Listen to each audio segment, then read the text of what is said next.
Hello again YouTube, and welcome back to Just Get a Tesla. And today I want to talk about Robotaxi versus Waymo, which is this war that seems to have broken out online, especially on X. Does it really matter which one wins?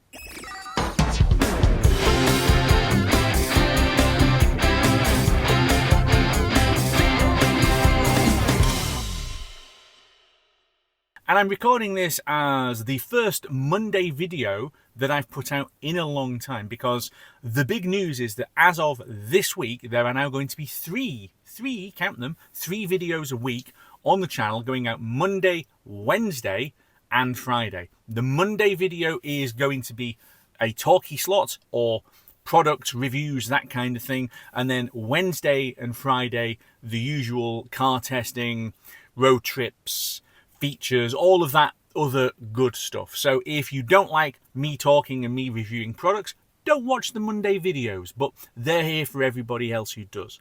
So I'm putting these Monday videos in because I've been doing quite a lot of work on X, building up an audience for the channel, and there's an awful lot of conversation going on, and I thought, well, I'm doing it on there, I might as well put some of it out there on YouTube as well. And this Robotaxi thing, honestly, I think shows you everything that we kind of need to know, not about necessarily the future of taxis and motoring, but about the way that pointless arguments break out just for the sake of it, okay? I am hugely skeptical about the automated future that Tesla's entire share price seems to be built on. Hugely skeptical. I think there is a whole world of difference between a technological advance that says something is now possible and that being widely adopted by society. A huge difference. I have no doubt at all that automation is coming, both in terms of vehicles and also a whole load of jobs and a whole load of service things. If it's not robots doing it or automated vehicles, it's going to be AI. And AI and automated vehicles really do go hand in hand, especially with Tesla, because it's all of these new data servers that's really been driving FSD forward. But my skepticism about it is just, I'm not sure that society is going to be ready to adopt these things quite in the way that the people who are ramping these platforms anticipate. And at the moment, we are stuck in what feels like the electric car version of the VHS Betamax war. And for people who aren't old enough, and I only just remember it despite the grey hair, VHS was less technologically advanced than Beta, but it beat Betamax because more people adopted it.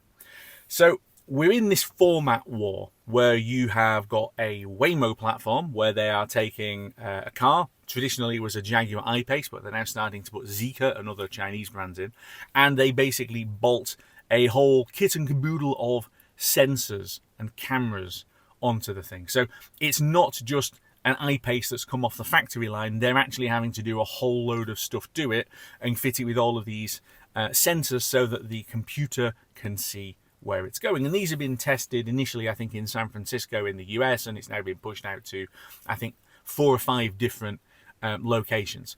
And it's been pretty successful, and they've been going for the best part of a decade or so. Tesla obviously are trying to challenge that, because this Model Y Juniper that I'm sat in is the exact same car that is now being used as a robo-taxi on the streets of Austin, Texas and the Bay Area in California. The exact same hardware as that. The software obviously is radically different. And by the way, don't tell me, they fitted an extra antenna. I'm sure they have, but that's a plug and play thing. It's not fitting 400 bulbous cameras and LiDAR things like Waymo are having to do. So Tesla think that their camera AI driven car is going to be able to do everything. Waymo are saying that no, you need a whole load of sensors, and basically people are going at each other. And it's all a bit childish, really, because you have got, on one side, Tesla fanboys who think that Tesla can do no wrong. They're doing their robo-taxi rides, and there are videos out there, quite a few videos of the taxis doing things that are utterly stupid, right? Really, really, really stupid. And they're just dismissing it out of hand. Oh, it's no problem. Oh, this is what it's supposed to do. Nonsense. Don't trust fanboys, whether it's Tesla fanboys, Apple fanboys, I don't know, Manchester United fanboys, whatever it is, they're all just going to ramp the opinion that they've got. On the other hand, you have got the Tesla haters, and they are dismissing Tesla out of hand and trying to ramp Waymo purely because they have got a real problem with Tesla and Elon Musk specifically. So you've got basically disinformation and distortion versus distortion and disinformation. And quite frankly, I'm a bit bored of it. I skim through X now quite a lot, trying to pick up both news stories like this and also what's the hot issue. And the tone of some of it is absurd. Both of these platforms are good. Both of these platforms are trialing this new adoption of this new technology, right? And it's not going to be perfect yet. You absolutely can expect that both Waymo and Tesla Robotaxi are going to make mistakes, and fairly significant ones, and they are doing. That is what testing is. They're still developing the thing. You've now got some of the fanboys attacking Marques Brownlee, MKE PhD, saying that, he's gone out and he's tested these things. And he's not saying that our platform's the best. No, he's saying that they're both interesting because they are. We've got to stop this endless attacking each other thing and actually try and understand that there is no right answer.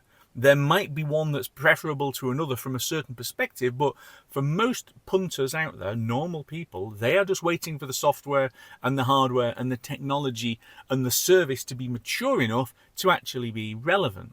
So there's a whole load of waiting that needs to be done. And there's ramping going on saying that, well, robo-taxis are now driving themselves, right? And we'll ignore the fact that in California, they actually have to have somebody behind the driver's seat like I am. Isn't that just a taxi running FSD? Anyway, they're saying that, well, because the cars are now doing FSD unsupervised, therefore it's ready to roll out. And Elon Musk now tweets that, no, it isn't. And whilst the new version that's about to be released is going to be a significant improvement again, thanks to all of these AI farms that he's running, it's still going to have a whole load of cases, difficult intersections and so on, where you are going to have to intervene. That is something that is nowhere near being released into the outside world. Nowhere near. We are not about to get full self-driving, nobody in the driver's seat, rolling out anywhere. It's going to be a while yet, because even at the point where they have perfected it and they've tested all of these edge cases and difficult intersections and whatever else, even when they've done that, they then still need to do, frankly, an awful lot of miles or kilometers, depending on your perspective, to validate that before the regulators are going to say, yes, it's fine. And I am talking about regulators. If you're watching this in North America, you're probably thinking, what regulators? Well, the rest of the world has rules. You might not do at the moment, but the rest of the world still has rules, and they're not going to allow this thing out until it's actually been validated. It's probably safe. It's already probably safer than human drivers a lot of the time. No question. But people understand the risk with human drivers. They don't understand the risk when it's a machine that's doing the driving. There is a whole load of liability questions that are still unanswered about who is going to be liable when the automated car kills somebody. And it absolutely will. It is guaranteed. It is going to kill people in far fewer numbers than human-driven cars kill people. That's very true. But all you need is one example, one child run over, and the global media is going to lose its lunch shouting abuse and saying this terrible thing needs to be banned. It doesn't matter that it's irrational.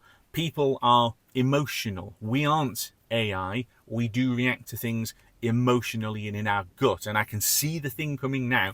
And this is why I'm still really skeptical. So look, I'm not going to go on forever. These are not supposed to be really long slots. This is just me picking up a topic and throwing it around and saying, hey guys, what do you think? So let me know in the comments. Are you bored of the endless tit for tat with the haters versus the fanboys? Are you bored of the, are our systems better than yours? Well, they're still both in development. Or are you on Team Tesla all the way? Let me know in the comments, give me the feedback. What do you think about the new segment? And I will see you back here very soon on Just Get a Tesla.